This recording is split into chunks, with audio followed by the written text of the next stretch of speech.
ದಶಕಗಳೇ ಕಳೆದ್ರೂ ಈ ಗ್ರಾಮಕ್ಕೆ ರಸ್ತೆ ಭಾಗ್ಯ ಸಿಕ್ಕಿಲ್ಲ. ಹದಗೆಟ್ಟ ರಸ್ತೆಯಲ್ಲೇ ನಿತ್ಯ ಪರದಾಡುವಂತಹ ಪರಿಸ್ಥಿತಿ ನಿರ್ಮಾಣ ಆಗಿದೆ. ರಸ್ತೆ ಇಲ್ಲದ ಊರಿಗೆ ಹೆಣ್ಣು ಕೊಡೋಕು ಕೂಡ ಹಿಂದೇಟು ಹಾಕ್ತಿದ್ದಾರೆ. ಸ್ವಾತಂತ್ರ್ಯ ಬಂದು ದಶಕಗಳೇ ಆದರೂ ಕೂಡ ಈ ಗ್ರಾಮಕ್ಕೆ ರಸ್ತೆ ಇಲ್ಲ. ರಸ್ತೆ ಇಲ್ಲದೆ ಪರದಾಟವನ್ನ ಪಡ್ತಾ ಇದ್ದಾರೆ ಚಿಕ್ಕ ಬಿಕ್ಕೋಡಿನ ಗ್ರಾಮಸ್ಥರು.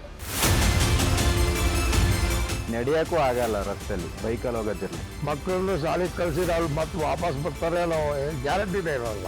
ಯಾರ್ಯಾರು ಹೆಣ್ಣು ಕೊಡ್ತೀವಿ ಅಂತ ಬಂದ್ರೆ ರೋಡ್ ನೋಡ್ಬಿಟ್ಟೆ ಮತ್ತೆ ಅವ್ರು ನಮಗೆ ಫೋನೇ ಮಾಡೋದಿಲ್ಲ.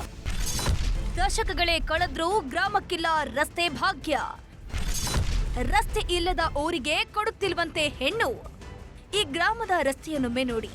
ಮಳೆಗಾಲದಲ್ಲಿ ಓಡಾಡೋದಿರ್ಲಿ, ಹೆಜ್ಜೆ ಇಡೋದಕ್ಕೂ ಆಗೋದಿಲ್ಲ. ಇದು ಹಾಸನ ಜಿಲ್ಲೆ ಬೇಲೂರಿನ ಚಿಕ್ಕಬಿಕ್ಕೋಡು ಗ್ರಾಮದ ರಸ್ತೆ. ಮಳೆಗಾಲದಲ್ಲಿ ಕೆಸರು ಗದ್ದೆಯಂತಾದ್ರೆ ಬೇಸಿಗೆಯಲ್ಲಿ ಧೂಳಲ್ಲೇ ತುಂಬಿ ಹೋಗುತ್ತೆ. ಇದರಿಂದ ಗ್ರಾಮಸ್ಥರು ಅನುಭವಿಸುತ್ತಿರುವ ಕಷ್ಟ ಅಷ್ಟಿಷ್ಟಲ್ಲ. ಸ್ವಾತಂತ್ರ್ಯ ಬಂದು ದಶಕಗಳೇ ಕಳೆದ್ರೂ ಚಿಕ್ಕಬಿಕ್ಕೋಡು ಜನರ ಪರಿಸ್ಥಿತಿ ಮಾತ್ರ ಹೇಳತೀರದಾಗಿದೆ. ರಸ್ತೆ ಇಲ್ಲದೆ ಪರದಾಟ ನಡೆಸ್ತಿದ್ರು ಕೇಳೋರೆ ಇಲ್ಲದಂತಾಗಿದೆ. ಮಳೆಗಾಲದಲ್ಲಿ ಕೆಸರಾದ ರಸ್ತೆಯಲ್ಲಿ ನಡೆಯೋದಕ್ಕಾಗೋದಿಲ್ಲ, ಊರಿಂದ ಆಚೆ ಹೋಗೋದಕ್ಕೂ ಆಗಲ್ಲ.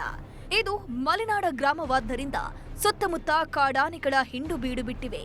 ಈ ಅಧ್ವಾನದ ರಸ್ತೆಯಲ್ಲಿ ಓಡಾಡುವಾಗ ಕಾಡಾನೆಗಳ ಭಯವೂ ಶುರುವಾಗಿದ್ಯಂತೆ. ಅವ್ರಿಗೆ ನಾವು ಭಿಕ್ಷೆ ಬೇಡಿ ಸಾಕಾಗೋಯ್ತೆ. ಎಲೆಕ್ಷನ್ ಟೈಮಲ್ಲಿ ಅವ್ರು ಬರ್ತಾರೆ ನಮ್ಮ ಹತ್ರ, ಓಟಾಕಿ ಅಂತ ಭಿಕ್ಷೆ ಬಿಡ್ಕೊಂಡು. ಈಗ ವರ್ಷಿಡೀ ಒಂದ್ 5 ವರ್ಷ ನಾವು ಅವ್ರ ಹತ್ರ ಭಿಕ್ಷೆ ಬಿಡ್ಬೇಕು, ಆ ತರ ಮಾಡಾಕ್ಯಾರೆ. ಅದರಿಂದ ಒಂಚೂರು ನಮಗೆ ರಸ್ತೆ ಒಂದು ಕರೆಕ್ಟ್ ಆಗಾದ್ರೆ ಭಾರಿ ಹೆಲ್ಪ್ ಆಗುತ್ತೆ. ಆನೆ ಗಲಾಟೆಯಿಂದಾನು ಭಾರಿ ತೊಂದರೆ ಆಗಿದೆ. ಬೆಳಗ್ಗೆ ಸ್ಕೂಲಿಗೆ ಮಕ್ಳನ್ನೆಲ್ಲ ಬಿಡಕ್ ಹೋದಾಗ ಭಾರಿ ಪ್ರಾಬ್ಲಮ್ ಆಗುತ್ತೆ. ಇನ್ನು ಚಿಕ್ಕಬಿಕ್ಕೋಡು ಗ್ರಾಮದಲ್ಲಿ 100ಕ್ಕೂ ಅಧಿಕ ಮನೆಗಳಿವೆ. ಕಳೆದ 50 ವರ್ಷಗಳಿಂದ ಜನಪ್ರತಿನಿಧಿಗಳಿಗೆ, ಅಧಿಕಾರಿಗಳಿಗೆ ಮನವಿ ಸಲ್ಲಿಸುತ್ತಿದ್ದಾರೆ. ಭರವಸೆ ನೀಡುವ ರಾಜಕಾರಣಿಗಳು ಇಲ್ಲಿಯವರೆಗೂ ಕೆಲಸ ಮಾತ್ರ ಮಾಡಿಲ್ವಂತೆ. ಇದರಿಂದ ಕೋಪಗೊಂಡ ಗ್ರಾಮಸ್ಥರು ಸ್ಥಳೀಯ ಆಡಳಿತಕ್ಕೆ ಹಿಡಿಶಾಪ ಹಾಕ್ತಿದ್ದಾರೆ. ಅಲ್ಲದೆ ಗ್ರಾಮದ ರಸ್ತೆ ನೋಡಿ ಯುವಕ ಯುವತಿಯರಿಗೆ ಮದುವೆ ಮಾಡ್ಕೊಡೋಕೆ ಬೇರೆ ಊರಿನ ಜನರು ಹಿಂದೇಟು ಹಾಕ್ತಿದ್ದಾರಂತೆ. ಹೀಗಾಗಿ ಸಮಸ್ಯೆ ಬಗೆಹರಿಸದಿದ್ರೆ ಮುಂದಿನ ಚುನಾವಣೆ ಬಹಿಷ್ಕರಿಸುವ ಎಚ್ಚರಿಕೆ ಕೊಟ್ಟಿದ್ದಾರೆ. ರಸ್ತೆ ಕುಡಿಯೋ ನೀರಿಗಿಂತ ಮೊದಲ ರಸ್ತೆ ಚೆನ್ನಾಗಿದ್ರೆ ಎಲ್ಲ ಊರಿಗೆ ಹೋಗ್ಬರಕ್ಕೆಲ್ಲ ಪ್ರಾಬ್ಲಮ್ ಆಗುತ್ತೆ. ರಾತ್ರಿ ತಾನೇ ಬರ್ಬೇಕಾದ್ರೆ 7:30 ಆನೆಯಲ್ಲಿ ಕಿರಿತು ಅತ್ಲಾಗ ಹೋಗೋಗಿಲ್ಲ, ಇತ್ಲಾಗ ಹೋಗೋಗಿಲ್ಲ, ಅಂತ ಪರಿಸ್ಥಿತಿ ಆಗೋಗ್ಬಿಡ್ತು. ಒಟ್ನಲ್ಲಿ ರಸ್ತೆಗಾಗಿ ಗ್ರಾಮಸ್ಥರು ಪರದಾಡ್ತಿದ್ದು ಅಧಿಕಾರಿಗಳು ಈಗಲಾದ್ರೂ ಎಚ್ಚೆತ್ತುಕೊಂಡು ಸಮಸ್ಯೆಯನ್ನ ಬಗೆಹರಿಸಬೇಕಿದೆ. ಕೃಷ್ಣ ಇಬ್ಬೇಡು, ನ್ಯೂಸ್ 18 ಹಾಸನ. ಎಸ್ಎಸ್ಎಲ್ಸಿ ಪಿಯುಸಿ ಫಲಿತಾಂಶ ಹೆಚ್ಚಳಕ್ಕೆ ಶಿಕ್ಷಣ ಇಲಾಖೆ ಪ್ಲಾನ್ ಮಾಡಿದೆ. ಪರೀಕ್ಷೆ ವೇಳೆ ಮೊಬೈಲ್ ಬಂದ್ ಮಾಡುವಂತೆ ಅಭಿಯಾನ ಶುರು ಮಾಡಿದೆ. ಊರೂರಲ್ಲೂ ಡಂಗೂರ ಸಾರ್ತಾ ಇದ್ದು ಉತ್ತಮ ರೆಸ್ಪಾನ್ಸ್ ಸಿಗ್ತಿದೆ.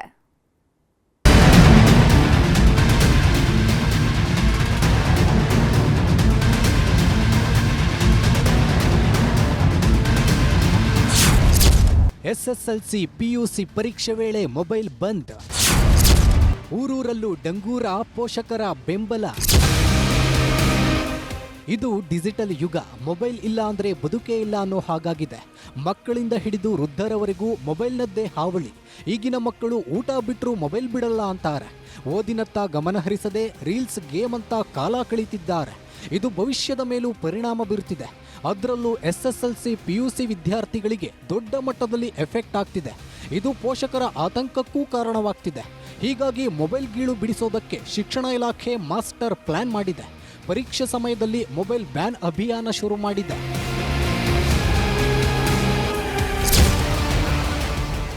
ಹಾವೇರಿ ಜಿಲ್ಲೆಯಲ್ಲಿ ಎಸ್ಎಸ್ಎಲ್ಸಿ ಓದುವ ಮಕ್ಕಳಿಗಾಗಿ ಡಿಜಿಟಲ್ ಲಾಕ್ ಮಾಡಲಾಗಿದೆ. ಶಿಕ್ಷಣ ಇಲಾಖೆ ಹಳ್ಳಿಗಳಲ್ಲಿ ಡಂಗೂರ ಸಾರಿ ಜಾಗೃತಿ ಮೂಡಿಸ್ತಾ ಇದೆ. ಹಾವೇರಿ ಜಿಲ್ಲೆ ಕಬ್ಬೂರ್ ಗ್ರಾಮದಲ್ಲಿ ಎಸ್ಎಸ್ಎಲ್ಸಿ ಮಕ್ಕಳ ಓದಿಗಾಗಿ ಹೆತ್ತವರು ಮೊಬೈಲ್ ತ್ಯಾಗ ಮಾಡಿದ್ದಾರೆ. ಸಂಜೆ 7ರಿಂದ 9 ಗಂಟೆವರೆಗೆ ಮೊಬೈಲ್ ಬಂದ್ ಮಾಡಿದ್ದಾರೆ. ಭಾಳ ಒಳ್ಳೆ ಕೆಲಸ ರೀ. ಮತ್ತು ಓದೋ ಮಕ್ಕಳಿಗೆ ಭಾಳ ಒಳ್ಳೆ ಕೆಲಸ ಮಾಡ್ಯಾರ ಇದನ್ನೊಂದು. ಇಲ್ರಿ, ನಾವು ಅದ್ರ ಬಂದ್ ಮಾಡಿಬಿಟ್ಟವ್ರಿ. ಮನ್ಯಾಗ ಹುಡುಗರು ಇದ್ರೆ ಈಗ ಭಾಳ ದಿನ ಆತ್ರಿ. ಅವ್ರಿಗಿನ್ನ ಮುಂಚೆ ನಾವು 3 ಸಂಜೆ ಬಂದ ಮಾಡಿರ್ತೇವ್ರಿ. ಮತ್ತು ಈಗಂತೂ ಇದನ್ನು ಹೇಳಿಂದ ಅಂತ ನಾವು ಹಚ್ಚೋದೇ ಇಲ್ರಿ. ಈಗ ನಮ್ಮ ಮನ್ಯಾಗ ಸ್ವಸ್ಥರು ನೋಡಂಗೆ ಇಲ್ರಿ. ನಾವು ಒಟ್ಟು ನೋಡ್ತಿದ್ವಿ ರೀ. ನಾವು ಈಗ ನೋಡೋದ ಬಿಟ್ಬಿಟ್ಟವ್ರಿ. ಅದನ್ನು ಬೇಜಾರನ ಆಗೈತೆ ರೀ ನೋಡೋಕೆ. ಈಗ ಸೀರಿಯಲ್ ನೋಡ್ತಿದ್ವಿ, ಬಿಟ್ಬಿಟ್ಟವ್ರಿ ನಾವು. ಗದಗದಲ್ಲೂ ವಿದ್ಯಾರ್ಥಿಗಳ ಭವಿಷ್ಯದ ದೃಷ್ಟಿಯಿಂದ ಮೊಬೈಲ್ ಟ್ರ್ಯಾಕ್ಟರ್ನಲ್ಲಿ ಟೇಪ್ ಹಾಕದಂತೆ ತಾಲೂಕು ಪಂಚಾಯಿತಿ ಆದೇಶ ಹೊರಡಿಸಿದೆ. ಪ್ರತಿದಿನ ಸಂಜೆ 7ರಿಂದ ರಾತ್ರಿ 10 ಗಂಟೆವರೆಗೆ ಮೊಬೈಲ್ ಹಾಗೂ ಮನರಂಜನಾ ಕಾರ್ಯಕ್ರಮಕ್ಕೆ ಬ್ರೇಕ್ ಹಾಕಲಾಗಿದೆ.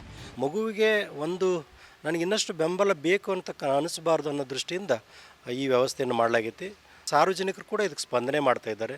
ತಮ್ಮ ಟಿ ವಿಯನ್ನು ಬಂದ್ ಮಾಡಿ ಮಕ್ಕಳಿಗೆ ಓದಿಸಬೇಕು, ನಮ್ಮ ಮಕ್ಕಳ ಭವಿಷ್ಯ ಈ ಹಂತದಲ್ಲಿ ಅವರು ಒಳ್ಳೆಯ ಫಲಿತಾಂಶ ಪಡೆದು ಪಾಸ್ ಆದರೆ ಮುಂದಿನ ಕೂಡ ಅವರಲ್ಲಿ ಆತ್ಮವಿಶ್ವಾಸ ಹೆಚ್ಚಾಗುತ್ತೆ, ಹೆಚ್ಚಿನ ಅಧ್ಯಯನ ಮಾಡಲಿಕ್ಕೆ ಅವರಿಗೆ ಸ್ಫೂರ್ತಿ ಸಿಗುತ್ತಾ ಅಂತೇಳಿ ತಾವೇ ಕೂಡ ಬೆಳಗ್ಗೆ ಎದ್ದು ಮಕ್ಕಳನ್ನ ಓದಿಸ್ತಾ ಕೂಡಿಸ್ತಕ್ಕಂಥದ್ದು, ಸಾಯಂಕಾಲ ಟಿ ವಿಯನ್ನು ಆಫ್ ಮಾಡ್ತಕ್ಕಂಥದ್ದು, ತಮ್ಮ ಮೊಬೈಲ್ಗಳನ್ನು ಪಕ್ಕಕ್ಕಿಡ್ತಕ್ಕಂಥ ಪ್ರಯತ್ನವನ್ನು ಮಾಡ್ತಾ ಇದ್ದಾರೆ. ಗಣಿನಾಡು ಬಳ್ಳಾರಿ ಜಿಲ್ಲೆಯಲ್ಲೂ ಶೈಕ್ಷಣಿಕ ಪ್ರಗತಿಗೆ ಈ ವಿನೂತನ ಪ್ರಯೋಗಕ್ಕೆ ಶಿಕ್ಷಣ ಇಲಾಖೆ ಮುಂದಾಗಿದೆ. ಸಂಜೆ 7ರಿಂದ 9 ಗಂಟೆವರೆಗೆ ಮೊಬೈಲ್ ಬಂದ್ ಮಾಡಲಾಗಿದೆ. 170ಕ್ಕೂ ಹೆಚ್ಚಿನ ಹಳ್ಳಿಗಳಲ್ಲಿ ಡಂಗೂರ ಸಾರಿ ಜಾಗೃತಿ ಮೂಡಿಸುತ್ತಿದ್ದಾರೆ.